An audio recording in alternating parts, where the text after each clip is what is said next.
ನಿನ್ನೆಯಿಂದ ಅಂತೂ ಇಂತೂ ಲೋಕಸಭೆ ರಾಜ್ಯಸಭೆಗಳಲ್ಲಿ ಒಂದು ಚರ್ಚೆ ಅಂತ ಶುರುವಾಗಿದೆ. ನಿನ್ನೆ 7ನೇ ದಿವಸ, ಇವತ್ತು 8ನೇ ದಿವಸ. ಇವತ್ತು ವಿಪಕ್ಷ ನಾಯಕ ರಾಹುಲ್ ಗಾಂಧಿ ಅವರು ಮಾತಾಡಿದ್ರು. ಆಗಲೇ ಹೇಳ್ದಂಗೆ 29 ನಿಮಿಷ ಭಾಷಣ ಇತ್ತು ರಾಹುಲ್ ಗಾಂಧಿ ಅವರದ್ದು. ಅವರು ವಿದ್ಯಾರ್ಥಿಗಳ ಜೊತೆಗೆ ತಾವು ಮಾತನಾಡುವಾಗ ವಿದ್ಯಾರ್ಥಿಗಳು ತಮಗೇನು ಹೇಳಿದ್ರು ಅನ್ನೋದನ್ನು ಲೋಕಸಭೆಯಲ್ಲಿ ಮಾತಾಡಿದ್ರು. ಒಬ್ಬೊಬ್ರಿಗೊಂದೊಂದು ಸ್ಟೈಲ್ ಆಫ್ ಸ್ಪೀಕಿಂಗ್ ಇರುತ್ತೆ. ಈ ಸ್ಟೈಲ್ ಆಫ್ ಸ್ಪೀಕಿಂಗ್ನ ರಾಹುಲ್ ಗಾಂಧಿ ಅವರು ತುಂಬ ಸಲ ಬಳಸ್ತಾರೆ. ನಾನು ಎಲ್ಲೋ ಹೋಗಿದ್ದೆ, ಇಂಥವ್ರ ಹತ್ರ ಮಾತಾಡ್ತಿದ್ದೆ, ಅವರು ನನಗೆ ಹಿಂಗೆ ಹೇಳಿದ್ರು. ಅವುಗಳ ಪೈಕಿ ಮೋಸ್ಟ್ ಫೇಮಸ್ ಕಥೆ ಅಂದರೆ ಕಲಾವತಿ ಅನ್ನುವರ ಬಗ್ಗೆ ರಾಹುಲ್ ಗಾಂಧಿ ಅವರು ಮಾತಾಡಿದ್ದು. ಇವತ್ತಿನ ಭಾಷಣದಲ್ಲಿ ವಿದ್ಯಾರ್ಥಿಗಳ ಜೊತೆ ತಾವು ಮಾತಾಡ್ತಾ ಇದ್ದಾಗ, ರಾಹುಲ್ ಗಾಂಧಿ ಅವರು ಮಾತಾಡ್ತಾ ಇದ್ದಾಗ ವಿದ್ಯಾರ್ಥಿಗಳು ತಮಗೇನು ಹೇಳಿದ್ರು ಅನ್ನೋದನ್ನು ವಿವರಿಸಿದ್ರು. ಅದರಲ್ಲಿ ಈಡಿಯಟ್ ಶಬ್ದ ಬಂತು, ಮತ್ತೆ ಮತ್ತೆ ಬಂತು. ಸ್ಟೂಡೆಂಟ್ ಶಬ್ದ ಮತ್ತೆ ಮತ್ತೆ ಬಂತು. ಅಂಧಭಕ್ತ ಶಬ್ದ ಬಂತು ಮತ್ತೆ ಮತ್ತೆ. ಕೇಳಿಸ್ಕೊಳ್ಳಿ. So she said, the hallmark, she said,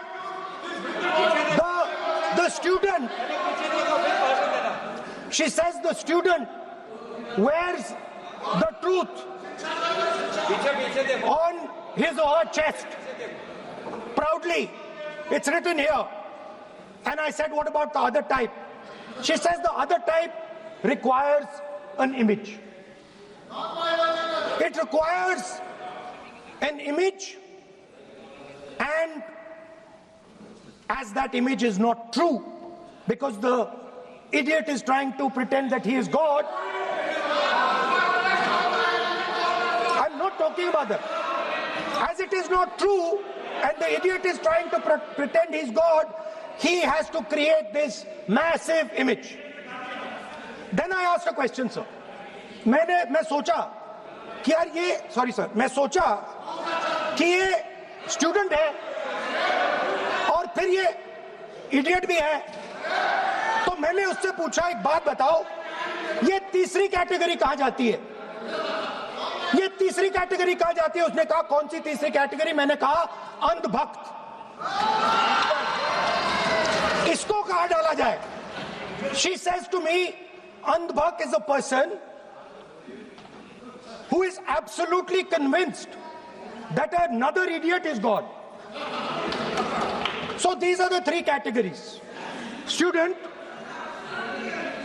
idiot, and andhbhakt who follows the idiot. Now,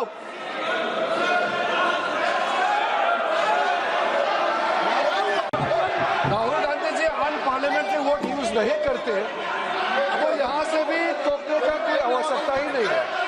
Rahul Gandhi बहुत तरीके से ऐसा शब्द यूज कर रहे हैं, वो एक स्टूडेंट के नाम से ऐसा शब्द का इस्तेमाल कर रहे हैं। वो इस्तेमाल तो वही कर रहे हैं ना, राहुल गांधी जी ही कर रहे हैं। वो नाम ले रहा है स्टूडेंट का, स्टूडेंट का नाम नहीं बोल रहे हैं, लेकिन स्टूडेंट का नाम से इन्होंने जो शब्द यूज किया है वो अनपार्लियामेंट्री वर्ड है, और जो अनपार्लियामेंट्री वर्ड है उसका इस्तेमाल नहीं कर सकते हैं, और उसको हटा देना चाहिए। और बार बार एक ही शब्द को एक छात्र का नाम से बार बार इस्तेमाल कर रहे हैं सर, वो नहीं होना चाहिए, वो गलत इस्तेमाल किया। ರಾಹುಲ್ ಗಾಂಧಿ ಅವರ ಟಾರ್ಗೆಟ್ ಆಗಿದ್ದದ್ದು ಇವತ್ತು ಅಮಿತ್ ಶಾ. ವಿದ್ಯಾರ್ಥಿಗಳ ಮೇಲೆ ಗುಂಡು ಹಾರಿಸೋದಕ್ಕೆ ಅಮಿತ್ ಶಾ ಆದೇಶ ಕೊಟ್ಟರು ಅಂತ ಅವರ ವಾಗ್ದಾಳಿ. ಅವರು ಒಂದು ಹಂತದಲ್ಲಿ ಹೇಳ್ತಾರೆ, ಇಲ್ಲಿ ಪಾರ್ಲಿಮೆಂಟ್ ಒಳಗೆ ಹೇಳಿದ್ದು ಅಥವಾ ಹೊರಗೆ ಹೇಳಿದ್ದು. ಪೊಲೀಸ್ ಅಧಿಕಾರಿಗಳ ಜೊತೆಗೆ ಅಮಿತ್ ಶಾ ಫೋನ್ನಲ್ಲಿ ಮಾತಾಡೋದನ್ನು ನಾನು ಸ್ವತಃ ನೋಡಿದೆ. ಜಿತೇಂದ್ರ ಸಿಂಗ್ ಅವರಿಗೆ ಮತ್ತೆ ಮತ್ತೆ ಅಮಿತ್ ಶಾ ಅವರ ಕಾಲ್ ಬರ್ತಾ ಇತ್ತು. ಒಂದು, ಅಮಿತ್ ಶಾ ಗುಂಡು ಹಾರಿಸುವ ಆದೇಶ ಕೊಟ್ಟಿರಬೇಕು, ಅಥವಾ ಹೊರಗಡೆ ಏನು ನಡೆದಿದೆ ಅನ್ನೋದು ಅಮಿತ್ ಶಾ ಗೊತ್ತೇ ಇರಲಿಕ್ಕಿಲ್ಲ. ಎರಡರ ಪೈಕಿ ಯಾವುದು ನಿಜ ಆಗಿದ್ದರೂ ಅಮಿತ್ ಶಾ ರಾಜೀನಾಮೆ ಕೊಡಬೇಕು. ಅಮಿತ್ ಶಾ ಅವರು ಇವತ್ತು ಹೌಸ್ನಲ್ಲಿರಲಿಲ್ಲ. ರಾಹುಲ್ ಗಾಂಧಿ ಹೇಳಿದ್ರು, ನನ್ನನ್ನು ಕಂಡ್ರೆ ಗಡಗಡ ಗಡಗಡ ನಡಗ್ತಾರೆ ಅಮಿತ್ ಶಾ, ನನ್ನ ಪ್ರಶ್ನೆಗೆ ಉತ್ತರ ಕೊಡಬೇಕಾಗಿ ಬರುತ್ತೆ ಅಂತ ಇವತ್ತು ಅವರು ಹೌಸಿಗೆ ಬಂದಿಲ್ಲ ಅಂತ ರಾಹುಲ್ ಗಾಂಧಿ ಅವರು ಹೇಳಿದ್ದಿದ್ದು. ಕೇಳಿಸ್ಕೊಳ್ಳಿ. And I'm very happy today to see that the so-called Home Minister of this country does not have the courage to come and sit here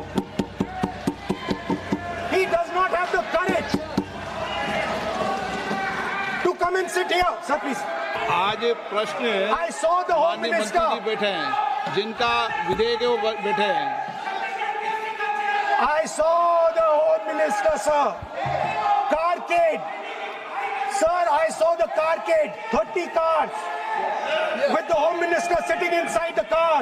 Like that. Looking. Shaking. Speaker, sir.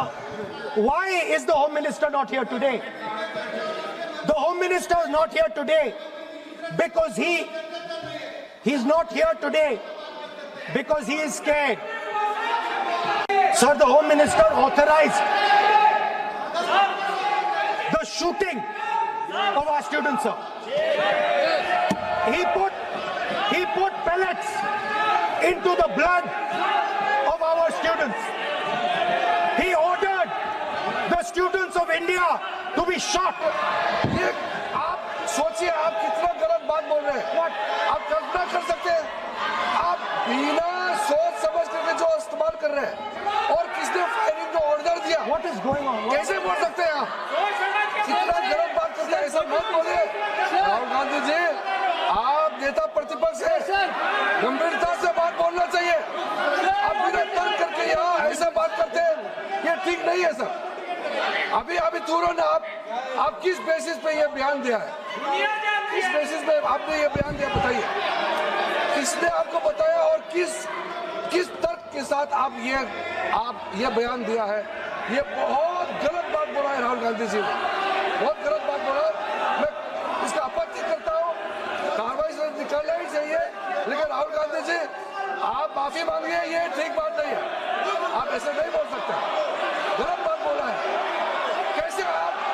नहीं, अध्यक्ष महोदय, अगर नेता प्रतिपक्ष ने कोई गंभीर आरोप लगाया सरकार पे, तो ये सरकार की जिम्मेदारी बनती है कि किसके ऑर्डर पे पुलिस ने बच्चों पर, छात्रों पर, युवाओं पर इस तरह का व्यवहार किया है। नहीं अध्यक्ष महोदय, ये अगर गृह मंत्री जी का नहीं है। अखिलेश जी, आप जो बता रहे हो अलग बात है। राहुल जी ने ये नहीं कहा, उन्होंने सीधा नाम लेके कहा। Speaker, sir, the use of force can only be authorized by the Home Minister. No. It cannot be authorized either by the Home Minister or the Prime Minister. ಪ್ರತಿಭಟನಾಕಾರರ ಮೇಲೆ ಬಲಪ್ರಯೋಗದ ಆದೇಶ ಗೃಹ ಸಚಿವರಿಂದ ಮಾತ್ರ ಬರೋದಕ್ಕೆ ಸಾಧ್ಯ. ಗೃಹ ಸಚಿವರನ್ನು ಬಿಟ್ಟರೆ ಪ್ರಧಾನಮಂತ್ರಿಗಳೇ ಆದೇಶ ಕೊಡಬಹುದು ಅಂತ. ದಿಲ್ಲಿ ಒಂದು ಕೇಂದ್ರಾಡಳಿತ ಪ್ರದೇಶವಾದರೂ ದಿಲ್ಲಿ ಪೊಲೀಸ್ ನೇರವಾಗಿ ಕೇಂದ್ರ ಗೃಹ ಇಲಾಖೆ ಅಂಡರಿಗೆ ಬರುತ್ತೆ. ಸೊ ಕೇಂದ್ರ ಗೃಹ ಸಚಿವರ ಆದೇಶದ ಮೇರೆಗೆ ಗುಂಡು ಹಾರಿಸಿದ್ದಾರೆ ಅಂತ. ಜಿತೇಂದ್ರ ಸಿಂಗ್, ಪ್ರಧಾನಮಂತ್ರಿ ಕಾರ್ಯಾಲಯದ ರಾಜ್ಯ ಸಚಿವರು, ಜಿತೇಂದ್ರ ಸಿಂಗ್ ಈ ಅಷ್ಟು ಗಲಾಟೆ ಶುರುವಾದ ಮೇಲೆ ಮೀಡಿಯೇಟರ್ ರೂಪದಲ್ಲಿ ಅಥವಾ ಸಂಧಾನಕಾರರ ರೂಪದಲ್ಲಿ ಪ್ರೈಮ್ ಮಿನಿಸ್ಟರ್ ಆಫೀಸನ್ನು ಪ್ರತಿನಿಧಿಸಿ JP ನಡ್ಡಾ ಅವರ ಜೊತೆಗೆ ಬಂದಿದ್ದರು. ಜಿತೇಂದ್ರ ಸಿಂಗ್ ಮಾತಾಡಿದ್ರು ಅದರ ಬಗ್ಗೆ. ಬಲಪ್ರಯೋಗದ ಆದೇಶ ಬರೋದು ಮ್ಯಾಜಿಸ್ಟ್ರೇಟಿಂದ ಅಥವಾ ಜಿಲ್ಲಾಧಿಕಾರಿಯಿಂದ, ಇನ್ ಅ ಸೆನ್ಸ್ ಡಿಸ್ಟ್ರಿಕ್ಟ್ ಮ್ಯಾಜಿಸ್ಟ್ರೇಟಿಂದ. ಗುಂಡು ಹಾರಿಸುವ ಆದೇಶ ಬರೋದಿದ್ರೆ ಅವರಿಂದ ಬರಬೇಕು. ಇಲ್ಲಿ ಗುಂಡೆ ಹಾರಿಸಿಲ್ವಲ್ಲ ಅಂತಾರೆ ಅವರು. ಅಂದರೆ ಇಲ್ಲಿ ಗುಂಡು ಹಾರಿಸೋದು ಅಂತ ಇವರು ರಾಹುಲ್ ಗಾಂಧಿ ಅವರು ಹೇಳ್ತಾ ಇರೋದು ಪೆಲೆಟ್ ಗನ್ಗಳ ಬಗ್ಗೆ. ಜಿತೇಂದ್ರ ಸಿಂಗ್ ಅವರು ಹೇಳ್ತಾ ಇರೋದು ಗೋಲಿಬಾರ್ನ ವಿಷಯ. ಗೋಲಿಬಾರ್ ಆಗಿಲ್ವಲ್ಲ, ಗುಂಡು ಹಾರಿಸೋ ಆದೇಶ ಎಲ್ಲಿಂದ ಬಂತು ಅಂತ ಜಿತೇಂದ್ರ ಸಿಂಗ್ ಅವರು ಕೇಳ್ತಾ ಇದ್ದಾರೆ. ಕೇಳಿಸ್ಕೊಳ್ಳಿ ಅದನ್ನ. पहले तो बड़ा निराशाजनक है ये दृश्य विपक्ष को देख करके कि जब इतने महत्वपूर्ण बिल पर चर्चा हो रही है, जब इतनी संवेदनशीलता के साथ और प्रधानमंत्री मोदी जी की प्रतिबद्धता के साथ ये विधेयक लाया गया है, तो बजाय इसके कि संजीदगी से इस पर बहस की जाए, सुझाव दिए जाए, इस पर राजनीति करने का प्रयास किया जा रहा है। और मुझे हैरत है नेता प्रतिपक्ष LOP जी के व्यवहार पर। उन्होंने जिन अपशब्दों का इस्तेमाल किया वो अनपार्लियामेंट्री तो है ही है, बल्कि इतना अनपार्लियामेंट्री एक्सप्रेशन है वो, मैं अपने बुक से नहीं बोलूंगा कि यदि कोई व्यक्ति या माननीय सदस्य अपने आप को भी इडियट समझे तो वो नहीं कह सकता, सदन के बाहर जाकर के कह सकता, उसमें नहीं कह सकता। मुझे हैरत है कि नेता प्रतिपक्ष जिनका एक रुतबा रहता है उनको ये बेसिक पार्लियामेंट्री नॉर्म्स की जानकारी नहीं, और इसलिए जब वो कहते हैं कि मैं किसी व्यक्ति विशेष के बारे में ये शब्द इस्तेमाल नहीं कर रहा, तो कई बार ये शंका होती है कि क्या वो छात्रों के लिए कर रहे हैं। कि जब वो कहते हैं कि गृह मंत्री जी ने गोली चलाने का आदेश दिया और उसे ऑथेंटिकेट करने में नाकाम है, तो सबसे पहली बुनियादी बात कि कहीं भी गोली चलाने का आदेश कोई मंत्री नहीं देता, वो मैजिस्ट्रेट देता है, एसडीएम देता है, डीएम देता है। हम सब विधायक रहे हैं, सांसद रहे हैं, हमारे अनुभव में है। इसका अर्थ ये हुआ कि उन्हें सार्वजनिक जीवन का भी अनुभव में अभाव है। दूसरी बात, ये बार बार स्पष्ट किया गया कि गोली चली ही नहीं, अश्रु गैस, टीयर गैस का इस्तेमाल हुआ, लेकिन जब गोली चली ही नहीं तो आदेश देने का सवाल ही नहीं पैदा होता। और आदेश देने ಇದು ಲೋಕಸಭೆಯಲ್ಲಿ ನಡೆದ ಚರ್ಚೆ. ಇದಾದ ಮೇಲೆ ಸಂಜೆ 6 ಗಂಟೆಗೆ ರಾಹುಲ್ ಗಾಂಧಿ ಅವರು ಪತ್ರಿಕಾಗೋಷ್ಠಿಯಲ್ಲಿ ಮಾತಾಡಿದರು. ಕೇಂದ್ರ ಗೃಹ ಸಚಿವ ಅಮಿತ್ ಶಾ ಅವರ ಬಗ್ಗೆ ರಾಹುಲ್ ಗಾಂಧಿ ಅವರು ಏನೇನು ಮಾತಾಡಿದ್ರಲ್ಲ ಅದಕ್ಕೆ ಕ್ಷಮೆ ಕೋರಬೇಕು ಅಂತ ಬಿಜೆಪಿ ಅವರ ಆಗ್ರಹ. ರಾಹುಲ್ ಗಾಂಧಿ ಅವರು ಹೇಳಿದ್ರು, ಬಿಜೆಪಿ RSS ಅಥವಾ ಅವರೊಂದಿಗೆ ಸಂಬಂಧ ಹೊಂದಿದ ಯಾವುದೇ ವ್ಯಕ್ತಿಯ ಮುಂದೆ ನಾನು ಕ್ಷಮೆ ಕೇಳುವುದಿಲ್ಲ ಅಂತ. ಯಾವುದೇ ವ್ಯಕ್ತಿಯ ಮುಂದೆ ನಾನು ಕ್ಷಮೆ ಕೇಳುವುದಿಲ್ಲ. ಅವರ ಪ್ರೆಸ್ ಮೀಟ್ನ ಇಂಪಾರ್ಟೆಂಟ್ ಪಾಯಿಂಟ್ಸ್ ಏನೋ ಅದನ್ನೊಂದು ಸಲ ನೋಡಿ. As you saw today, leader of opposition is not allowed to speak in the Lok Sabha. Multiple times I asked the speaker, bring order to the house so that I could speak. Multiple times Rijuji, Rajnath Singh ji, others were allowed to speak, but I'm not allowed to speak. And the excuse was, I said something about Mr. Amit Shah. I said that Mr. Amit Shah was responsible for the brutality that was carried out. I was also given an assurance that if I apologize, then I will be allowed to continue to speak. See, the first thing is I will never ever apologize to the BJP, RSS or any other person. Now, here's the question. This gentleman over here, as I understand it, is the Home Minister of India. And any action that is taken by police forces or forces associated with the Home Ministry requires his order. When we were at Parliament House, I saw with my own eyes Amit Shah calling the police officers, Home Minister G on the phone. I saw it with my own eyes. I saw Jitendra Singh, the minister, getting call after call from Mr. Amit Shah. So he was pretty clear. He was aware of what was going on the street. Now, there are two possibilities. Possibility number one is he gave the order to shoot people with pellet guns, to beat people with lathis with nails, to use electric batons on people, or he didn't know it was happening. Well, if he didn't know it was happening, he's incompetent. And if he ordered it, he's culpable. There's no third possibility. He either ordered it or he has no idea what's going on in his ministry and he's incompetent. In either case, he has to go. And he has to go, and every single child who has been beaten must know this. That this is the man, take a good look at him. This is the man who is responsible for what happened to you. ಒಂದು 20 ವರ್ಷ crime reporting ಮಾಡಿದ್ನಪ್ಪ. ಎಲ್ಲೋ ಒಂದು law and order situation ಆಗಿದೆ. ನಾ ಕೇಂದ್ರ ಅಂತ ಒಂದೇ ಹೇಳ್ತಾ ಇಲ್ಲ, ರಾಜ್ಯಗಳಲ್ಲೂ ಕೂಡ ಈ ಸರ್ಕಾರ ಆ ಸರ್ಕಾರ ಅಂತಲೂ ಹೇಳ್ತಾ ಇಲ್ಲ. ಯಾವ ಸರ್ಕಾರ, ಯಾವ ಪಕ್ಷದ ಸರ್ಕಾರ ಅಥವಾ ಯಾವ ಮೈತ್ರಿಯ ಸರ್ಕಾರ ಇದ್ದಾಗಲೂ ಎಲ್ಲೋ ಒಂದು ಲಾ ಆ್ಯಂಡ್ ಆರ್ಡರ್ ಸಿಚುವೇಶನ್ ಆಗಿದೆ. ಸ್ಥಳದಲ್ಲಿರುವ ಪೊಲೀಸ್ ಅಧಿಕಾರಿ ಲಾಠಿ ಚಾರ್ಜ್ ಮಾಡಲಾ ಬೇಡವಾ, ಟಿಯರ್ ಗ್ಯಾಸ್ ಹೊಡಿಲಾ ಬೇಡವಾ, ರಬ್ಬರ್ ಬುಲೆಟ್ ಯೂಸ್ ಮಾಡಲಾ ಬೇಡವಾ, ಅಥವಾ ಗೋಲಿಬಾರ್ ಮಾಡಬಾರ್ದಾ ಅಂತ ಹೋಮ್ ಮಿನಿಸ್ಟರ್ನ ಕೇಳ್ತಾರೆ ಅನ್ನೋದನ್ನು ನಾನೆಲ್ಲೂ ಕೇಳ್ಪಟ್ಟಿಲ್ಲ. ನಾನು ಗೊತ್ತಿಲ್ಲ ರಾಹುಲ್ ಗಾಂಧಿಯವರಿಗೆ ಬೇರೆ ರೀತಿಯಾದಂಥ ಇನ್ಫಾರ್ಮೇಷನ್, ಅಥವಾ ಹಿ ಕುಡ್ ಬಿ ರೈಟ್ ಆಲ್ಸೋ. ಅಧಿಕಾರಿಗಳು ಹೋಮ್ ಮಿನಿಸ್ಟರ್ ಆರ್ಡರ್ ತಗೊಂಡೇ ಮಾಡ್ತಾರಪ್ಪ ಅನ್ನೋದಾದರೆ ಈ ದೇಶದಲ್ಲಿ ನಡೆದ ಅಷ್ಟೂ ಗೋಲಿಬಾರ್ಗಳಿಗೆ ಹೋಮ್ ಮಿನಿಸ್ಟರ್ ಆದೇಶವೇ ಕಾರಣ ಅಂತಾಗತ್ತೆ. ಅಥವಾ ಲಾ ಆ್ಯಂಡ್ ಆರ್ಡರ್ ಸಿಚುವೇಶನ್ನನ್ನು ಕಂಟ್ರೋಲ್ ಮಾಡುವುದಕ್ಕೆ ತೆಗೆದುಕೊಳ್ಳಲಾದ ಅಷ್ಟೂ ಬಲಪ್ರಯೋಗಗಳಿಗೆ ಗೃಹ ಸಚಿವರು ಕೊಟ್ಟ ಆದೇಶ ಕಾರಣ ಅಂತಾಗತ್ತೆ. ಅಂಥ ಆದೇಶಗಳು ಸುಮಾರಾಗಿದ್ದಾವೆ. ಇಲ್ಲಿ CJP ಪ್ರೊಟೆಸ್ಟೇ ಪೀಕ್ನಲ್ಲಿದ್ದಾಗ ಕೇರಳದಲ್ಲಿ ವಾಟರ್ ಕ್ಯಾನನ್ ಹೊಡೆದ್ರು, ಐ ಥಿಂಕ್ ಅಲ್ಲೂ ಟಿಯರ್ ಗ್ಯಾಸ್ ಹೊಡೆದಿದ್ದಾರೆ. ಹಾಗಿದ್ರೆ ಕೇರಳದ ಗೃಹ ಸಚಿವರ ಆದೇಶದ ಮೇಲೆಗೆ ಅದಾಯ್ತಾ? ಒಂದು ಕಾನೂನು ಸುವ್ಯವಸ್ಥೆಯ ಸಿಚುವೇಶನ್ ಕ್ರಿಯೇಟ್ ಆಗಿದೆ ಅಂದರೆ ಅದನ್ನು ನಿಯಂತ್ರಿಸುವ ಬಗ್ಗೆ ಪೊಲೀಸರಿಗೊಂದು ತರಬೇತಿ ಇರುತ್ತೆ. ಅದು ಯಾವುದೂ ಇಲ್ಲದೆ ಗೃಹ ಸಚಿವರ ಸ್ಥಾನದಲ್ಲಿ ಓಟಿನ ಬಲದಿಂದ ಬಂದು ಕುಳಿತಿರುವವರು ಗೃಹ ಸಚಿವರು. ಅದೇನೂ ಇರೋದಿಲ್ಲ ಅವರಿಗೆ. He is not trained.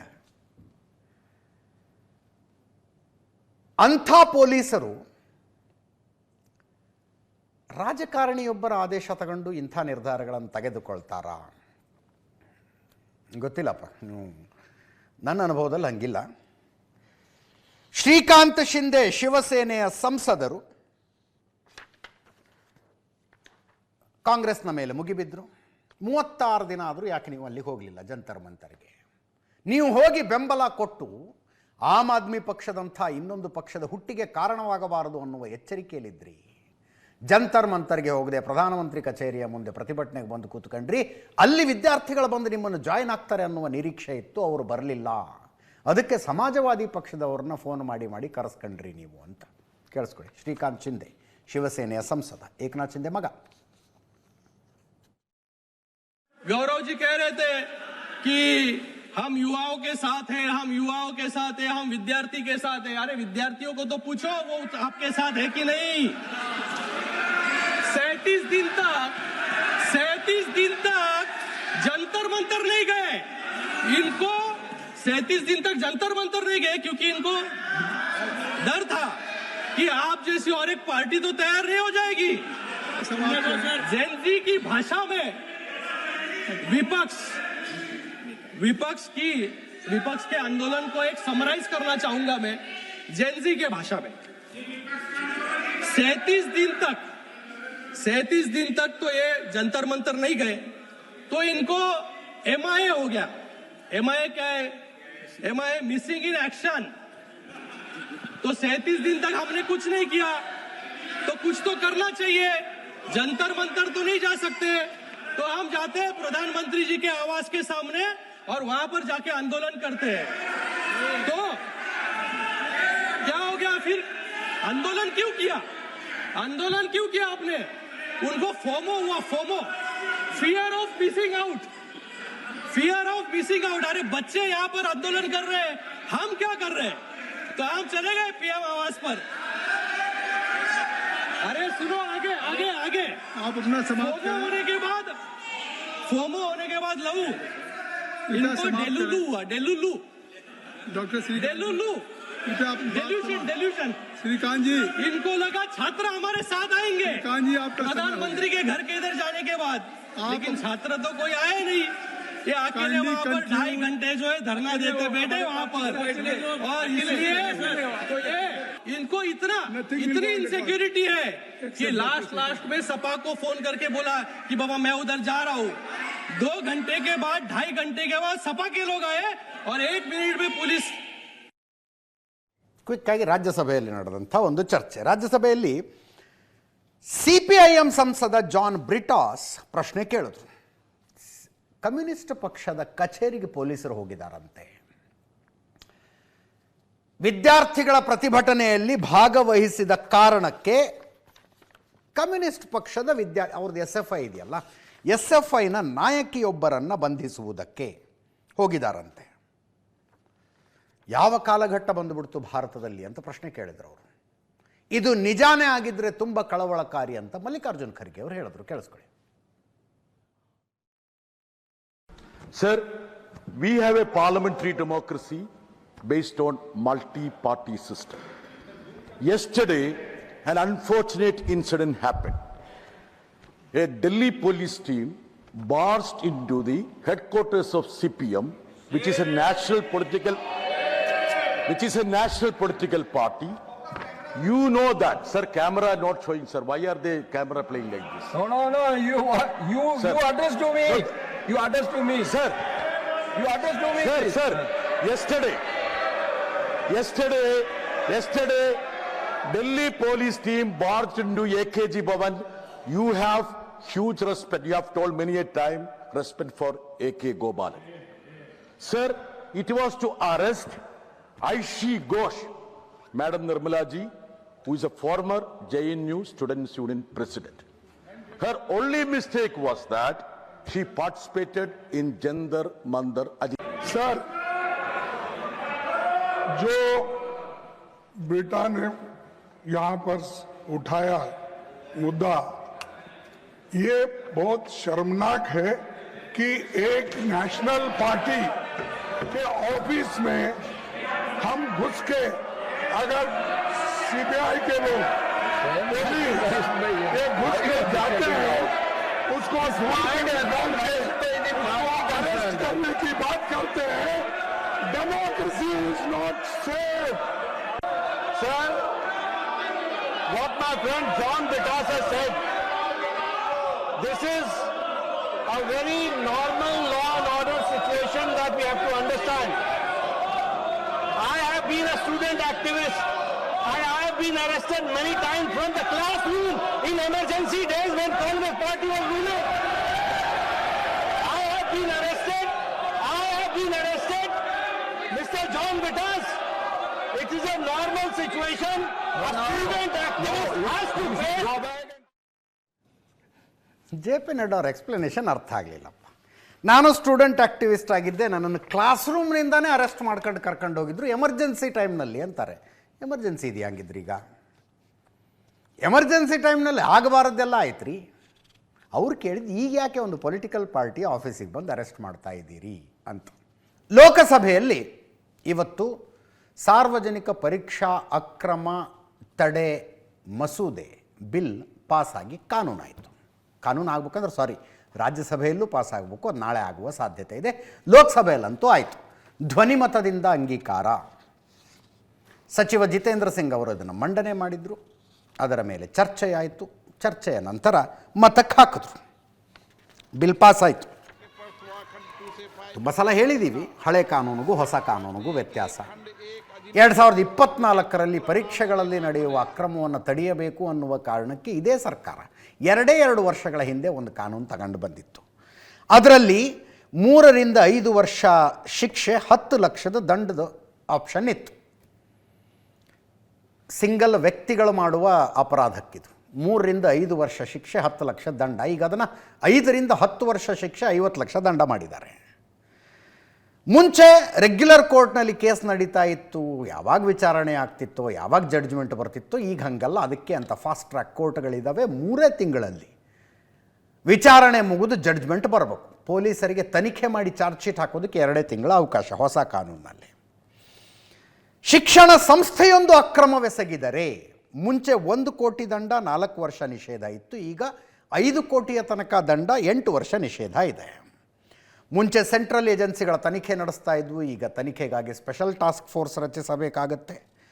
ಇದನ್ನು ಒಬ್ಬ ವ್ಯಕ್ತಿ ಮಾಡದೆ ಒಂದು ಗುಂಪು ಸೇರಿಕೊಂಡು, ಅಂದರೆ ಗುಂಪು ಅಂದರೆ ಸಾಮಾನ್ಯ ಉದ್ದೇಶದೊಂದಿಗೆ ಸೇರಿಕೊಂಡಿರುವ ಸಮಾನ ಮನಸ್ಕರ ತಂಡ ಸೇರಿಕೊಂಡು ಪರೀಕ್ಷೆಯಲ್ಲಿ ಅಕ್ರಮವೆಸಗಿದ್ದರೆ 5 ರಿಂದ 10 ವರ್ಷ ದಂಡ, 5 ರಿಂದ 10 ವರ್ಷ ಶಿಕ್ಷೆ, 1 ಕೋಟಿಯ ತನಕ ದಂಡದ ಆಪ್ಷನ್ ಮುಂಚೆ ಇತ್ತು. ಈಗ ಅದನ್ನು 7 ರಿಂದ 10 ವರ್ಷ ಶಿಕ್ಷೆ, 10 ಕೋಟಿಯ ದಂಡದ ತನಕ ತಗೊಂಡು ಬಂದಿದ್ದಾರೆ. ಆಯ್ತಲ್ಲ, ಮತ್ತು ಗಟ್ಟಿಯಾದ ಕಾನೂನು ಬಂತು. ಇನ್ನು ಮುಂದೆ ಪರೀಕ್ಷಾ ಅಕ್ರಮಗಳು ನಡೆಯೋದೇ ಇಲ್ಲ. ಹೇಳ್ಬಿಡೋಣ ಹಾಗೆ, ಸುಮ್ಮನೆ ಹೇಳೋದಷ್ಟೇ. ಕಾನೂನಿನಿಂದ ಏನನ್ನೂ ಬದಲಾಯಿಸುವುದಕ್ಕಾಗೋದಿಲ್ಲ, ಅಥವಾ ತುಂಬ ಕಡಿಮೆ ಬದಲಾಯಿಸಬಹುದು. ಇಷ್ಟು ವರ್ಷ ಈ ದೇಶ, ರಾಜ್ಯ ಇದು ನಡೆದಿರುವ ರೀತಿಗಳನ್ನು ನೋಡಿದಾಗ ನನಗೆ ಸ್ಟ್ರಾಂಗಾಗಿ ಅನ್ನಿಸ್ತಾ ಇರೋದು ಅದು. ಕಾನೂನು ತರೋದ್ರಿಂದ ಏನಾಗೋದಿಲ್ಲ ರೀ. ಟ್ರಿಬಲ್ ರೈಡಿಂಗ್ ಮಾಡಬಾರ್ದಂತ ಕಾನೂನು ಇದೆಯಪ್ಪ. ಬನ್ನಿ ನನ್ನ ಜೊತೆಗೆ ಬೆಂಗಳೂರಲ್ಲಿ ಕೆಲವೊಂದು ಕಡೆ ಕರ್ಕೊಂಡು ಹೋಗ್ತೀನಿ, ತೋರಿಸ್ತೀನಿ ನಿಮ್ಗೆ ಹೆಂಗೆ ಆಗ್ತಿರುತ್ತೆ ಅಂತ. ಹೆಲ್ಮೆಟ್ ಹಾಕ್ಕೋಬಾರ್ದು ಅಂತಲೂ ಕಾನೂನಿದೆ. ಹೆಲ್ಮೆಟ್ ಹಾಕೊಳ್ಳದೆ ಗಾಡಿ ಓಡಿಸ್ಬಾರ್ದು ಅಂತ ಕಾನೂನಿದೆ. ಸೀಟ್ ಬೆಲ್ಟ್ ಹಾಕ್ಕೊಂಡೇ ಗಾಡಿ ಓಡಿಸ್ಬೇಕು ಅಂತ ಕಾನೂನಿದೆ.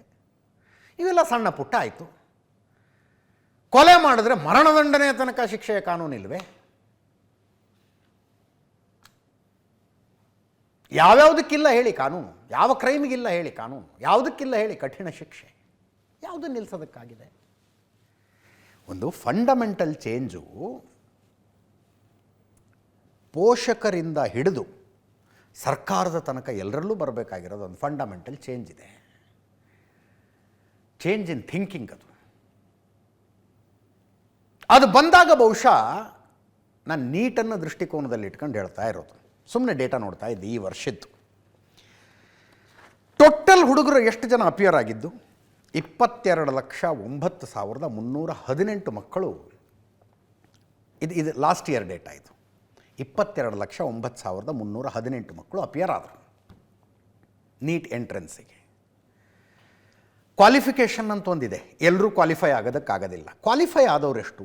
12,36,531 ಮಕ್ಕಳು. ಅಲ್ಲಿಗೆ ಹತ್ತತ್ರ 10 ಲಕ್ಷ ಮಕ್ಕಳು ಕ್ವಾಲಿಫೈ ಆಗಲಿಲ್ಲ. ಅವ್ರ ಕಾಲೇಜು ಯಾವುದು, ಸೀಟ್ ಸಿಗುತ್ತಾ, ಗೌರ್ಮೆಂಟ್ ಸೀಟಾ, ಅದೆಲ್ಲ ಆಮೇಲಿಂದ ಬಿಡಿ, ಕ್ವಾಲಿಫೈ ಆಗಲಿಲ್ಲ ಅವರು. ಹತ್ತತ್ರ 10 ಲಕ್ಷ ಮಕ್ಕಳು. ಆ 10 ಲಕ್ಷ ಮಕ್ಕಳ ಪೈಕಿ ಕನ್ಸರ್ವೇಟಿವ್ ಎಸ್ಟಿಮೇಟ್ 5ರಿಂದ 6 ಲಕ್ಷ ಮಕ್ಕಳಾದರೂ ಕಷ್ಟಪಟ್ಟು ಓದಿರ್ತಾವ? ಕಷ್ಟಪಟ್ಟು ಓದಿರ್ತಾರೆ.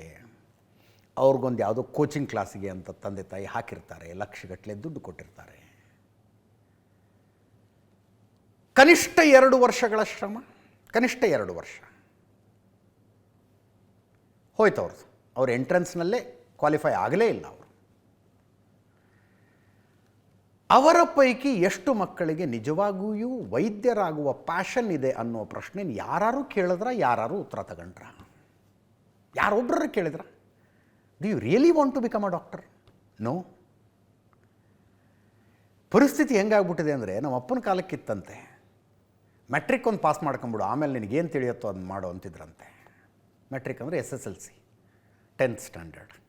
ಅದೊಂದು ಮಾಡ್ಕೊಂಬಿಡು, ಬೇಸ್ ಅದೊಂದು ಆಗಿಬಿಡ್ಲಿ, ಆಮೇಲೆ ನಿನಗೇನು ಮನಸ್ಸಿಗೆ ಬರುತ್ತೋ ಅದನ್ನು ಮಾಡು ಅಂತಿದ್ರಂತೆ. ನಮ್ಮ ಕಾಲಕ್ಕೆ ಬರ್ತಾ ಬರ್ತಾ ಹೆಂಗಾಗ್ಬಿಟ್ಟಿತ್ತು, ಡಿಗ್ರಿ ಒಂದು ಮುಗಿಸ್ಕೊಂಬಿಡು, ಆಮೇಲೆ ನಿನಗೇನು ಮನಸ್ಸು ಬರುತ್ತೋ ಅದನ್ನು ಮಾಡಿ ಅಂತೆ. ಒಂದು ಡಿಗ್ರಿ ಇರಲಿ ಕೈಯಲ್ಲಿ. ಈಗ ಎಂಜಿನಿಯರಿಂಗ್ ಒಂದು ಮಾಡ್ಕೊಂಡು ಬಿಡು, ಆಮೇಲೆ ನಿನ್ನ ಮನಸ್ಸಿಗೆ ಏನು ಬರುತ್ತೋ ಅದನ್ನು ಮಾಡಿ ಅಂತೆ ಅನ್ನೋ ಕಾಲ ಬಂತು. ಅದು ಬೇಸಿಕ್ ಅನ್ನೋ ಹಂತಕ್ಕೆ ಬಂದುಬಿಡ್ತು. Whether that boy or girl is made for that or not. ಕೆಲವು ಮಕ್ಕಳು ನೀಟ್ಗೂ ಪ್ರಿಪೇರ್ ಆಗ್ತಿರ್ತಾರಂತೆ, JEE ಪ್ರಿಪೇರ್ ಆಗ್ತಿರ್ತಾರಂತೆ. ನೀಟ್ ಪಾಸ್ ಆದರೆ ಡಾಕ್ಟರ್ ಆಗೋದು, JEE ಪಾಸ್ ಆದರೆ IITಗೆ ಸೇರ್ಕೊಂಡು ಇಂಜಿನಿಯರ್ ಆಗೋದು. ಅರೆ, ಒಂದು ದಕ್ಷಿಣ ಧ್ರುವ, ಒಂದು ಉತ್ತರ ಧ್ರುವ. What are you made for? ಯಾರು ಕೇಳ್ತಾರೆ ಪ್ರಶ್ನೆ? 22 ಲಕ್ಷ ಮಕ್ಕಳು ಬರೀತಾರೆ ನೀಟ್ ಎಕ್ಸಾಮಿಗೆ. ಕಳೆದ ವರ್ಷದ ತನಕ ಅವೈಲೇಬಲ್ ಇದ್ದ ಟೋಟಲ್ ಮೆಡಿಕಲ್ ಸೀಟ್ ಎಷ್ಟು ಈ ದೇಶದಲ್ಲಿ? ಈ ಸಲ 1,36,000 ಸೀಟೇನೋ ಆಗಿದ್ದಾವೆ. ಕಳೆದ ವರ್ಷ ಮ್ಯಾಕ್ಸಿಮಮ್ 1,25,000ನ 1,25,000 ಮ್ಯಾಕ್ಸಿಮಮ್ ಅನ್ಕೊಳ್ಳಿ, 1,25,000 ಸೀಟ್ ಇದ್ವು.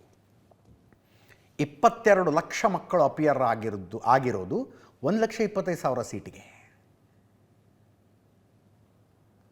ಕ್ವಾಲಿಫೈ ಆಗಿದ್ದ 12,36,531 ಜನ ಸ್ಪರ್ಧೆ ಮಾಡ್ತಾ ಇರೋದು 1,25,000 ಸೀಟಿಗೆ. ಅದರಲ್ಲಿ ಕಡಿಮೆ ಖರ್ಚಿನಲ್ಲಿ ಆಗುವ ಗವರ್ನಮೆಂಟ್ ಸೀಟ್ ಇರೋದು 55,000ದಿಂದ 60,000 ತನಕ. ಗೌರ್ಮೆಂಟ್ MBBS ಸೀಟ್ಸ್ ಕಡಿಮೆ ಖರ್ಚಿನಲ್ಲಿ ಆಗೋದು. ಈ 12,36,531 ಕ್ವಾಲಿಫೈಡ್ ವಿದ್ಯಾರ್ಥಿನಿಯರ ಪೈಕಿ ಯಾರ ಮನೆಯ ಆರ್ಥಿಕ ಸ್ಥಿತಿ ಹೆಂಗಿದೆ, ಗೌರ್ಮೆಂಟ್ ಸೀಟ್ ಸಿಕ್ಕರೆ ಮಾತ್ರ ಓದಬಲ್ಲೆವು, ಡಾಕ್ಟರ್ ಆಗಬಲ್ಲೆವು ಅನ್ನೋ ಸ್ಥಿತಿಲಿ ಎಷ್ಟು ಜನ ಇದ್ದಾರೆ? ಆ ಅಷ್ಟು ಜನರ ಪೈಕಿ ಅವೈಲೇಬಲ್ ಇರೋದು 55,000ದಿಂದ 60,000 ಸೀಟ್ ಅಷ್ಟೇ. ನೋಡಿ ಹೆಂಗೆ ನಂಬರ್ ಹೆಂಗೆ ಬಾಯ್ಲ್ ಡೌನ್ ಆಗ್ತಾ ಹೋಗುತ್ತೆ. ಪರೀಕ್ಷೆ ಬರೆದವ್ರು 22 ಲಕ್ಷ, ಗೌರ್ಮೆಂಟ್ ಸೀಟ್ ಇರೋದು 55,000ದಿಂದ 60,000. ಅಂದರೆ ಪರೀಕ್ಷೆ ಅಟೆಂಪ್ಟ್ ಮಾಡಿದ 21 ಮಕ್ಕಳ ಪೈಕಿ ಒಂದು ಮಗು ಮಾತ್ರ MBBS ಮಾಡೋದಕ್ಕಾಗೋದು. ಇನ್ನು 20 ಮಕ್ಕಳಿಗೆ ನಿರಾಸೆಯೇ. 21 ಮಕ್ಕಳ ಪರೀಕ್ಷೆ ಬರೆದ್ರೆ ಒಬ್ಬ ಮಗುವಿಗೆ ಒಂದು ಸೀಟ್ ಸಿಗುತ್ತೆ.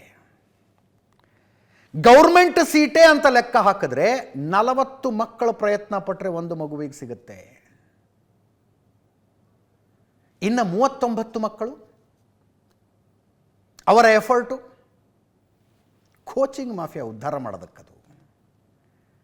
ಕೋಚಿಂಗ್ ಮಾಫಿಯಾ ಉದ್ಧಾರ ಮಾಡೋದಕ್ಕೆ. ನೋಡಿ, ನಿಜವಾಗಿಯೂ ಮೆಡಿಕಲ್ ಫೀಲ್ಡ್ ಬಗ್ಗೆ, ವೈದ್ಯಕೀಯ ವೃತ್ತಿಯ ಬಗ್ಗೆ ಒಂದು ಅಭಿಮಾನ ಇದೆ, ಪ್ಯಾಷನ್ ಇದೆ. I want to serve people. ಅಂಥವರು ಮಾತ್ರ ನಾನು ಈ ಸ್ಟ್ರೀಮನ್ನು ಆಯ್ಕೆ ಮಾಡಿಕೊಂಡು ಒಂದು ಪ್ರಯತ್ನ ಪಡ್ತೀನಿ ಅಂದರೆ ಈ ಸಂಖ್ಯೆ ಅರ್ಧಕ್ಕೆ ಇಳಿಯತ್ರಿ, ಅರ್ಧಕ್ಕೆ ಇಳಿಯತ್ತಿದು. ಕೋಚಿಂಗ್ ಮಾಫಿಯಾ 72,000 ಕೋಟಿ ರೂಪಾಯಿದ್ದು ಅಂತಾರೆ ಈ ದೇಶದಲ್ಲಿ. I don't have exact numbers, ನಾನು ಪ್ಯಾನಲಿಸ್ಟ್ಗಳು ಹೇಳಿದ್ದು ಹೇಳ್ತಾ ಇದ್ದೀನಿ. ಅರ್ಧ ಸ್ಟೂಡೆಂಟ್ಸ್ ಕಡಿಮೆ ಆದರೆ 72,000 ಕೋಟಿ ಇದ್ದಿದ್ದು 36,000 ಕೋಟಿಗೆ ಇಳಿಯುತ್ತದು. ನೋಡಿ, 22 ಲಕ್ಷ ಮಕ್ಕಳು 2 ವರ್ಷ, 3 ವರ್ಷ, 4 ವರ್ಷ, ಕೆಲವರು ಹೇಳ್ತಾ ಇದ್ದಾರೆ 6ನೇ ಕ್ಲಾಸು 7ನೇ ಕ್ಲಾಸಿಂದಾನೇ ನೀಟ್ ಅಂತ ಪ್ರಿಪೇರ್ ಮಾಡ್ಸೋಕ್ಕೆ ಶುರು ಮಾಡ್ತಾರಂತೆ ತಂದೆ ತಾಯಿ. ನೀಟಿಗೆ ತಯಾರಾಗಿ ನೀನು ಅಂತ. ಎಲ್ಲಿಯ ತನಕ ಈ ಪ್ರಮಾಣದ ಬೇಡಿಕೆ ಇರುತ್ತೋ ಅಲ್ಲಿಯ ತನಕ ಈಗ ಪಾಸಾದ ಕಾನೂನನ್ನು ಕೂಡ ಬೈಪಾಸ್ ಮಾಡಿ ಪರೀಕ್ಷಾ ಕ್ರಮ ಎಸಗೋದಕ್ಕೆ ದಾರಿ ಕಂಡ್ಕೋತಾರೆ. ಒಂದಲ್ಲ ಒಂದು ದಾರಿ ಕಂಡ್ಕೋತಾರೆ. ಹೊಸ ಟೆಕ್ನಾಲಜಿ ಕಂಡ್ಕೊಳ್ಳಿಲ್ವಾ? ಯಾವನೋ ಹಿಡನ್ ಕ್ಯಾಮ್ರಾ ಹಾಕ್ಕೊಂಬರ್ತಾನಂತೆ, ಕ್ವಶನ್ ಪೇಪರ್ ಫೋಟೋ ತೆಗೆದು ಕಳಿಸ್ತಾನಂತೆ, ಕಿವಿಯ ಒಳಗೊಂದು ಬ್ಲೂಟೂತ್ ಇಟ್ಕೊಂಡಿರ್ತಾರಂತೆ, ಹೊರಗಿನಿಂದ ಫೋನ್ ಮಾಡಿ ಹೇಳ್ತಾರಂತವ್ರು ಆನ್ಸರ್. ಈ ಹಂತಕ್ಕೆ ಬಂದಿದೆ. ದಾರಿ ಹುಡುಕ್ತಾ ಇರ್ತಾರೆ. ಎಷ್ಟು ಕಾನೂನುಗಳಿಲ್ಲ ರೀ, ಒಂದಕ್ಕಿಂತ ಒಂದು ಘನಘೋರ ಶಿಕ್ಷೆಯ ಕಾನೂನಿಲ್ವಾ? ಆ ಅಪರಾಧಗಳೆಲ್ಲ ನಿಂತು ಹೋಗ್ಬಿಟ್ವಾ?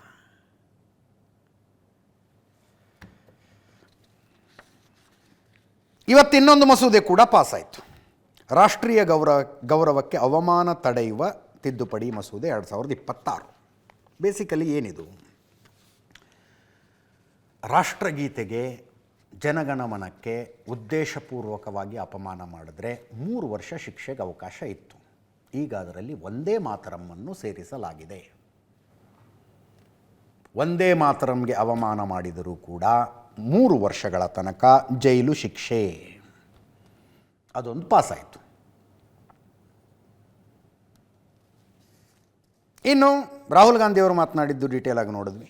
ಪ್ರಿಯಾಂಕಾ ಗಾಂಧಿಯವರು ಮಾತಾಡಿದ್ರು, ಬೇರೆ ಬೇರೆ ವಿಷಯ ಮಾತಾಡಿದ್ದಾರೆ. ಅದರ ಪೈಕಿ ಜಾಸ್ತಿ ಚರ್ಚೆ ಆಗ್ತಾ ಇರೋದು ಈ ನಂದನ್ ನಿಲೇಕಣಿಯವರ ನೇತೃತ್ವದಲ್ಲೊಂದು ಟಾಸ್ಕ್ ಫೋರ್ಸ್ನ ರಚನೆಯನ್ನು ಪ್ರಧಾನಮಂತ್ರಿಗಳ ಅನೌನ್ಸ್ ಮಾಡಿದ್ರಲ್ಲ. ಈ CJP ಪ್ರತಿಭಟನೆಯ ಫಲಶ್ರುತಿಗಳಿವೆಲ್ಲ. ಆ ಫಲಶ್ರುತಿಗಳ ಪೈಕಿ ಒಂದು ಟಾಸ್ಕ್ ಫೋರ್ಸ್ನ ರಚನೆ. ನಂದನ್ ನಿಲೇಕಣಿ ಅವ್ರಿಗೊಂದು ಟೀಮ್ ಕೊಡಲಾಗಿದೆ. ಆ ಇಡೀ ಟೀಮ್ ಕೂತ್ಕೊಂಡು ಭವಿಷ್ಯದಲ್ಲಿ ಕ್ವಶನ್ ಪೇಪರ್ ಲೀಕ್ನಂಥ ಪರೀಕ್ಷಾ ಅಕ್ರಮಗಳು ನಡೆಯದೇ ಇರುವಂತೆ ತಡೆಯೋದಕ್ಕೆ ಏನೇನು ಮಾಡಬಹುದು ಸರ್ಕಾರ ಅನ್ನುವ ಶಿಫಾರಸುಗಳನ್ನು ಕೊಡಬೇಕು. ಅದು ಆ ಟಾಸ್ಕ್ ಫೋರ್ಸ್ನಲ್ಲಿ ಬೇರೆ ಬೇರೆ ಜನ ಇದ್ದಾರೆ. ಅವರ ಪೈಕಿ ಒಬ್ಬರ ಬಗ್ಗೆ ಪ್ರಿಯಾಂಕಾ ಗಾಂಧಿಯವರು ಮಾತಾಡಿದ್ರು, ಗೋಮೂತ್ರ ಎಕ್ಸ್ಪರ್ಟ್ ಅಂತ. ಯಾರ ಬಗ್ಗೆ ಮಾತಾಡಿದ್ರು ಅಂತ ನೋಡಿದಾಗ ಮದ್ರಾಸ್ IITಯಲ್ಲಿದ್ದರು ಮುಂಚೆ, ಕಾಮಕೋಟಿ ಅಂತ. ಅವರು ಗೋಮೂತ್ರ ಶಿಲೀಂಧ್ರನಾಶಕ ಗುಣಗಳನ್ನು ಹೊಂದಿದೆ ಅಂತ ಮಾತಾಡಿದರು ಮುಂಚೆ. ಅದನ್ನು ಉಲ್ಲೇಖಿಸಿ ಮಾತಾಡಿದ್ದಾರೆ ಅಂತ ಗೊತ್ತಾಯಿತು. ಪ್ರಿಯಾಂಕಾ ಗಾಂಧಿಯವರೇನು ಹೆಸರು ಬಳಸಿರಲಿಲ್ಲ, ಬಟ್ ಅವ್ರ ಬಗ್ಗೆನೇ ಮಾತಾಡಿದ್ದು ಅಂತ ಗೊತ್ತಾಯಿತು. ಅನುರಾಗ್ ಠಾಕೂರ್ BJP ಸಂಸದರು ಪ್ರಿಯಾಂಕಾ ಗಾಂಧಿಯವರ ಮಾತಿಗೆ ಕೌಂಟ್ರ್ ಕೊಡ್ತಾರೆ. ನಿಮ್ಮ ಕುಟುಂಬದವರೆಲ್ಲರ ಡಿಗ್ರಿಗಳನ್ನು ತಗೊಂಡು ವ್ಯಾಲ್ಯೂ ಮಾಡಿದ್ರೆ ಒಬ್ಬ ಕಾಮಕೋಟಿಯವರ ಡಿಗ್ರಿಗಳಿಗೆ ಸಮ ಆಗೋದಿಲ್ಲ ಅಂತ. ಗೋಮೂತ್ರ ಎಕ್ಸ್ಪರ್ಟ್ ಕಾಮಕೋಟಿಯವರಿಗೆ ಪ್ರಿಯಾಂಕಾ ಗಾಂಧಿಯವರು ಹೇಳಿದ್ದು. ಅದು ಗೋಮೂತ್ರ ಅನ್ನುವ ಕಾರಣಕ್ಕಾಗಿ ಅಷ್ಟು ಟ್ರೋಲ್ ಆಗುತ್ತೋ ಏನೋ ಗೊತ್ತಿಲ್ಲ. ಭಾರತೀಯ ಪರಂಪರೆಯ ಬಗ್ಗೆ ಗೌರವ ಇಲ್ಲ ಅಂತ ಅನುರಾಗ್ ಠಾಕೂರ್ ಅವರು ಹೇಳಿದ್ರು. ನೀವು ಪರಂಪರೆಯನ್ನು ಒಂದು ಕಡೆ ಇಟ್ಟು ಸೈನ್ಸ್ ಅಂತಾನೆ ನೋಡಿದ್ರು ಅನೇಕ ಪ್ರಾಣಿಗಳ ಮೂತ್ರ ಅನೇಕ ಔಷಧೀಯ ಗುಣಗಳನ್ನು ಹೊಂದಿದೆ. ಉದಾಹರಣೆಗೆ ಯಾವುದೋ ಒಂದು ಔಷಧಿ ಇದೆ, ನಾನು ತುಂಬ ಹಿಂದೆ ಓದಿದ್ದು ಮರ್ತುಬಿಟ್ಟೆ ನಾನು. ಆ ಔಷಧಿ ತಯಾರಿಸುವುದಕ್ಕೆ ಗರ್ಭಿಣಿ ಕುದುರೆಯ ಮೂತ್ರವೇ ಆಗಬೇಕು. ನಾನು ಯಾವುದೋ ಗಾಂಟಿ ಔಷಧಿ ಹೇಳ್ತಾ ಇಲ್ಲ, ಯಾರೋ ಇವರು ಕೊಡೋ ಔಷಧಿ ಹೇಳ್ತಾ ಇಲ್ಲ ನಾನು, ಯಾರೋ ಹಳ್ಳಿಲಿ ಯಾರೋ ತಂದು ಮಾಡ್ತಾರಂತೆ. ಜಗತ್ತಿನ ಅತ್ಯುತ್ತಮ ಲ್ಯಾಬೊರೇಟರಿಯಲ್ಲಿ ಆ ಔಷಧಿ ತಯಾರಾಗಬೇಕು ಅಂದರೂ ಕೂಡ ಗರ್ಭಿಣಿ ಕುದುರೆಯ ಮೂತ್ರವೇ ಆಗಬೇಕು. ಆ ಗರ್ಭಿಣಿಯಾಗಿರುವ ಕುದುರೆಯ ಮೂತ್ರದಲ್ಲಿ ಮಾತ್ರ ಅದೇನೋ ಒಂದು ಸೈಂಟಿಫಿಕ್ ಹೆಸರಿದೆ ಅದಕ್ಕೆ, ಅದರಲ್ಲಿ ಮಾತ್ರ ಸಿಗದಂತೆ. ಹಾಗೆ ಮಾತನಾಡುವವರನ್ನು ಈ ಕಾಮಕೋಟಿಯವ್ರ ಬಗ್ಗೆ ಗೋಮೂತ್ರ ಎಕ್ಸ್ಪರ್ಟ್ ಅಂದಂಗೆ ಗರ್ಭಿಣಿ ಕುದುರೆ ಮೂತ್ರದ ಎಕ್ಸ್ಪರ್ಟ್ ಇವರು ಅಂತ ಅನ್ನೋದಕ್ಕಾಗತ್ತೇನ್ರಿ? ಹಂಗೆ ಆಗತ್ತಾ? ಈ ಹಾರ್ಮೋನಲ್ ಟ್ರೀಟ್ಮೆಂಟಿಗೆ ತಯಾರು ಮಾಡ್ತಾರೆ ನೋಡಿ ಔಷಧಿನ, ಹಾರ್ಮೋನಲ್ ಟ್ರೀಟ್ಮೆಂಟಿಗೆ. ಹಾಗೆ ಒಂಟೆಯ ಮೂತ್ರದಲ್ಲಿ ಕ್ಯಾನ್ಸರ್ ನಿವಾರಿಸುವ ಗುಣಗಳು ಇರುವ ಬಗ್ಗೆ ಸಂಶೋಧನೆಗಳು ನಡೀತಾ ಇದ್ದಾವೆ. ಆ ಸಂಶೋಧನೆಗಳನ್ನು ಮಾಡ್ತಾ ಇರುವವರಿಗೆ ನೀವು ಒಂಟೆ ಮೂತ್ರದ ಎಕ್ಸ್ಪರ್ಟ್ ಅಂದುಬಿಡೋದಕ್ಕಾಗತ್ತಾ? ಆಧುನಿಕ ವಿಜ್ಞಾನದ ಯಾವುದೇ ಔಷಧವನ್ನು ತೆಗೆದುಕೊಳ್ಳಿ ನೀವು, ಯಾವುದೇ ಔಷಧ, ಅಥವಾ I am not an expert but ವೈದ್ಯರುಗಳ ಜೊತೆಗೆ ಮಾತನಾಡೋದಾಗ ಹೇಳೋದು, ಆ ಔಷಧಿಯಲ್ಲಿ ಯಾವುದೋ ಒಂದು ಸೈಂಟಿಫಿಕ್ ಎಲಿಮೆಂಟ್ ಇರುತ್ತೆ. ಆ ಎಲಿಮೆಂಟ್ ನಿಸರ್ಗದ ಯಾವುದೋ ಒಂದು ವಸ್ತುವಿನಿಂದ ತಗೊಂಡಿರ್ತಾರೆ, ನಿಸರ್ಗದ ಯಾವುದೋ ಒಂದು ವಸ್ತು. ಆಧುನಿಕ ವಿಜ್ಞಾನ ಅದನ್ನು ಮಾಡುತ್ತೆ. ಈ ರೋಗವನ್ನು ಗುಣಪಡಿಸುವುದಕ್ಕೆ ಇಂಥದ್ದೊಂದು ರಸಾಯನ ಬೇಕು, ಈ ರೋಗವನ್ನು ಗುಣಪಡಿಸೋದಕ್ಕೆ ಇಂಥದ್ದೊಂದು ಕೆಮಿಕಲ್ ಬೇಕು, ಈ ಕೆಮಿಕಲ್ ನೈಸರ್ಗಿಕವಾಗಿ ಇಂಥದ್ರಲ್ಲಿ ಇದೆ ನೋಡಿ ಅನ್ನೋದನ್ನು ಆಧುನಿಕ ವಿಜ್ಞಾನ ಕಂಡುಕೊಂಡು ಅದನ್ನು ಎಕ್ಸ್ಟ್ರಾಕ್ಟ್ ಮಾಡಿ ಔಷಧಿಗೆ ಸೇರಿಸಿ ಅದಕ್ಕೊಂದು ಮಾತ್ರೆ ರೂಪವನ್ನು, ಕ್ಯಾಪ್ಸೂಲ್ನ ರೂಪವನ್ನು ಅಥವಾ ಇಂಜೆಕ್ಷನ್ನಿನ ರೂಪವನ್ನು ಕೊಟ್ಟು ಜನರಿಗೆ ಕೊಡ್ತಾರೆ. ಅದು ಇಂಜೆಕ್ಷನ್ ಆಗಿಯೋ ಮಾತ್ರೆಯಾಗಿಯೋ ಕ್ಯಾಪ್ಸೂಲ್ ಆಗಿಯೋ ನಮ್ಮ ಕೈಗೆ ಬಂದಾಗ ವಿಜ್ಞಾನ ಅನಿಸುತ್ತೆ. ಇಂಥದ್ದೊಂದು ಸಸ್ಯಕ್ಕೆ, ಇಂಥದ್ದೊಂದು ಪ್ರಾಣಿಯ ಇಂಥದ್ದೊಂದು ಭಾಗಕ್ಕೆ, ಅಥವಾ ಈ ಹಣ್ಣಿಗೆ, ಈ ಗಡ್ಡೆಗೆ, ಈ ಬೇರಿಗೆ, ಈ ತೊಗಟೆಗೆ ಈ ರೋಗವನ್ನು ಗುಣಪಡಿಸುವ ಶಕ್ತಿ ಇದೆ ಅಂತ ಯಾರಾದರೂ ಹೇಳಿದ್ರೆ ಹಿಂಗೆ ಟ್ರೋಲ್ ಆಗಬೇಕಾಗತ್ತೆ. ಪಾರ್ಲಿಮೆಂಟ್ನಲ್ಲೋ ಇನ್ನೊಂದು ಕಡೆನೋ ಮತ್ತೊಂದು ಕಡೆನೋ ಟ್ರೋಲ್ ಆಗಬೇಕಾಗತ್ತೆ. ವಿ ಕಾಮಕೋಟಿಯವರಿಗೆ DRDO ಅಕಾಡೆಮಿಕ್ ಎಕ್ಸಲೆನ್ಸ್ ಪ್ರಶಸ್ತಿ ಸೇರಿದಂತೆ ನೂರಾರು ಪ್ರಶಸ್ತಿಗಳಿದ್ದಾವೆ. Abdul Kalam technology innovation national fellowship ಬಂದಿತ್ತು, ACCS lifetime achievement award, ಈ ಸಲ ಪದ್ಮಶ್ರೀ ಬಂದಿದೆ ಅವರಿಗೆ. IBM ಫ್ಯಾಕಲ್ಟಿ ಪ್ರಶಸ್ತಿ ಸೇರಿದಂತೆ ಅನೇಕ ಪ್ರಶಸ್ತಿಗಳು. 2001ರಲ್ಲಿ IIT ಮದ್ರಾಸ್ನಲ್ಲಿ ಅಧ್ಯಾಪಕರಾಗಿ ಸೇರಿ 2022ರಲ್ಲಿ IIT ಮದ್ರಾಸ್ನ ಡೈರೆಕ್ಟರ್ ಆದಂಥವ್ರವರು. ಕಂಪ್ಯೂಟರ್ ಆರ್ಕಿಟೆಕ್ಚರ್, ಮಾಹಿತಿ ಭದ್ರತೆ, VLS 1ನ ವಿನ್ಯಾಸ ಸೇರಿದಂತೆ ಅನೇಕ ಕ್ಷೇತ್ರಗಳಲ್ಲಿ ಇವರದ್ದು ಪರಿಣಿತಿ. IIT ಮದ್ರಾಸ್ನ ಮೈಕ್ರೋ ಪ್ರೊಸೆಸರ್ ಅಭಿವೃದ್ಧಿ ಕಾರ್ಯಕ್ರಮದ ರೂವಾರಿ ಅನ್ನಿಸ್ಕೊಂಡಿದ್ದಾರೆ. ಕಾಮಕೋಟಿಯವರು ಮಾಹಿತಿ ಭದ್ರತಾ ಶಿಕ್ಷಣ ಮತ್ತು ಜಾಗೃತಿ ಕಾರ್ಯಕ್ರಮದ ಮುಖ್ಯಸ್ಥರು, ರಾಷ್ಟ್ರೀಯ ಭದ್ರತಾ ಸಲಹಾ ಮಂಡಳಿಯ ಸದಸ್ಯರಾಗಿಯೂ ಜವಾಬ್ದಾರಿ ನಿರ್ವಹಿಸಿದ್ದಾರೆ. ವಾಣಿಜ್ಯ ಮತ್ತು ಕೈಗಾರಿಕಾ ಸಚಿವಾಲಯದ ಕೃತಕ ಬುದ್ಧಿಮತ್ತೆ ಕಾರ್ಯಪಡೆಯ ಅಧ್ಯಕ್ಷರು. ರಾಷ್ಟ್ರೀಯ ಷೇರು ವಿನಿಮಯ ಕೇಂದ್ರ, ರಿಸರ್ವ್ ಬ್ಯಾಂಕ್ನ ತಂತ್ರಜ್ಞಾನ ಸಮಿತಿಗಳಲ್ಲೂ ಕೂಡ ಸೇವೆ ಸಲ್ಲಿಸಿದ್ದಾರೆ. ಇವೆಲ್ಲ ಮ್ಯಾಟ್ರ್ ಆಗೋದಿಲ್ಲ. ಪಂಚೆ ಹಾಕೊಂಡು ಬಂದುಬಿಟ್ರೆ ಒಂದು ಮ್ಯಾಟ್ರ್ ಆಗ್ಬಿಡುತ್ತೆ ನೋಡಿ. How can he be like that? Scientist ಅನ್ನೋರು ಸೈಂಟಿಫಿಕ್ ಫೀಲ್ಡ್ನಲ್ಲಿ ಎತ್ತರಕ್ಕೇರಿದವರು ಹೆಂಗೆ ಇರೋದಕ್ಕೆ ಸಾಧ್ಯ? ಹಿಂಗೆ ಭಾಳ ಜನ ಇರ್ತಾರೆ. ಒಬ್ಬ ಫೇಮಸ್ ಡಾಕ್ಟರ್ನ ಮೀಟ್ ಮಾಡಿದ್ದೆ ನಾನು, ಒಂದು 2 ನಿಮಿಷ ಟೈಮ್ ಇದೆ. ಫೇಮಸ್ ಡಾಕ್ಟರ್, ಅವ್ರು ಹಿಂಗೆ ಭೇಟಿಯಾಗೋದಕ್ಕೆ ಹೋದಾಗ ಅವ್ರ ಟೇಬಲ್ ಮೇಲೆ ಇತ್ತು ಐ ಟ್ರೀಟ್ ಹಿ ಕ್ಯೂರ್ಸ್ ಅಂತ. ನಾ ಕೇಳಿದೆ ಏನಿದೆ ಹಿಂಗಂದರೆ?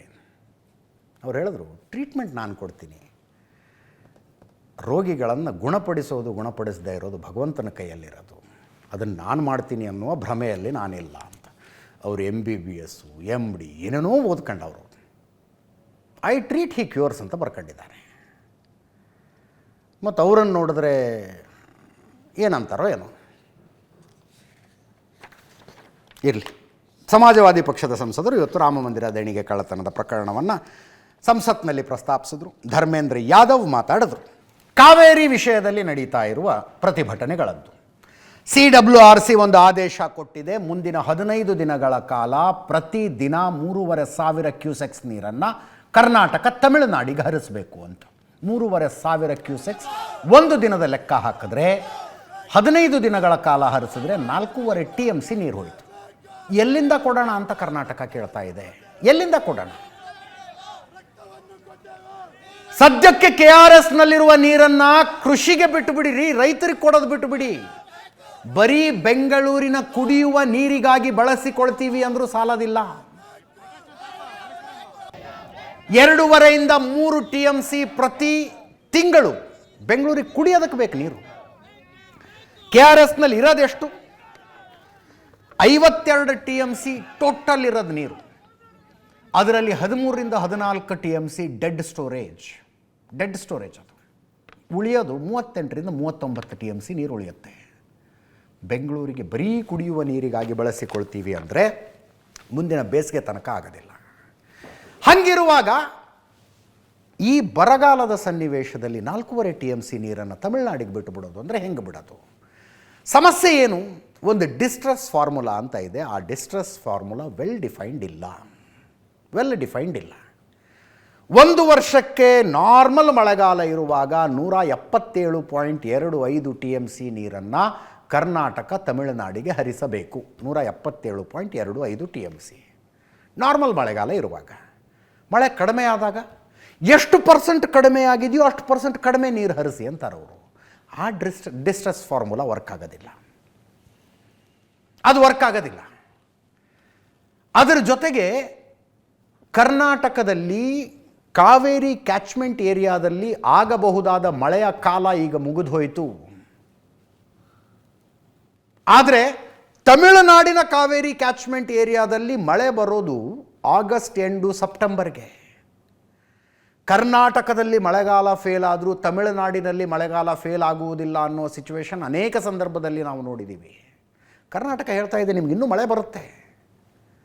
ಈಗ ನೀರು ಹರಿಸಿ ನಾವು ಕುಡಿಯೋದಕ್ಕೂ ಇಲ್ಲದೆ ಬಿಕ್ಕಳಿಸಬೇಕಾದ ಪರಿಸ್ಥಿತಿ ಬರುತ್ತೆ ಅಂತ ಈಗಾಗಲೇ CWRC ಆದೇಶ ಕೊಟ್ಟು ಬಿಟ್ಟಿದೆ. ಕರ್ನಾಟಕ ಮೇಲ್ಮನವಿಗೆ ಹೋಗ್ತಾ ಇದೆ CWMA ಹತ್ರ, ಮ್ಯಾನೇಜ್ಮೆಂಟ್ ಅಥಾರಿಟಿ. ನಾಳೆ ಮಧ್ಯಾಹ್ನ 2:30 ಮೀಟಿಂಗು. ರಾಜ್ಯದ 5-6 ಜಿಲ್ಲೆಗಳಲ್ಲಿ ಜೋರ ಪ್ರತಿಭಟನೆ ಆಗ್ತಾ ಇದೆ.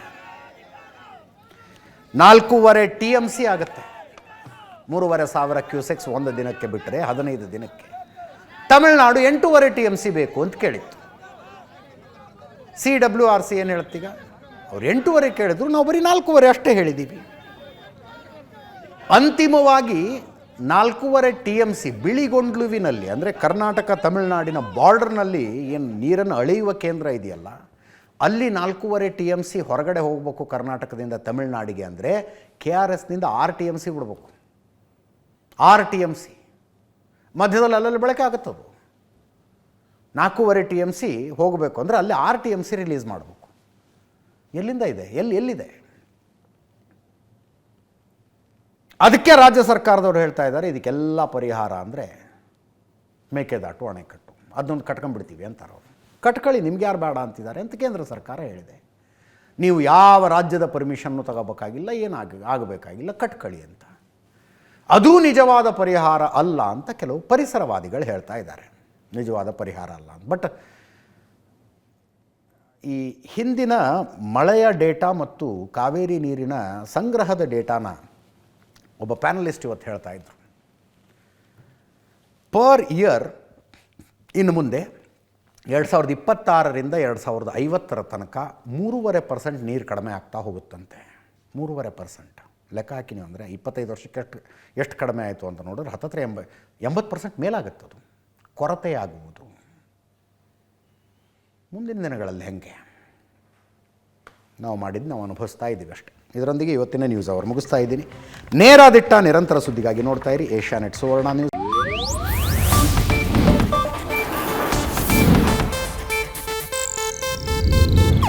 ಇದು ಏಷ್ಯಾನೆಟ್ ನ್ಯೂಸ್ ನೆಟ್ವರ್ಕ್ ಪ್ರಸ್ತುತಿ.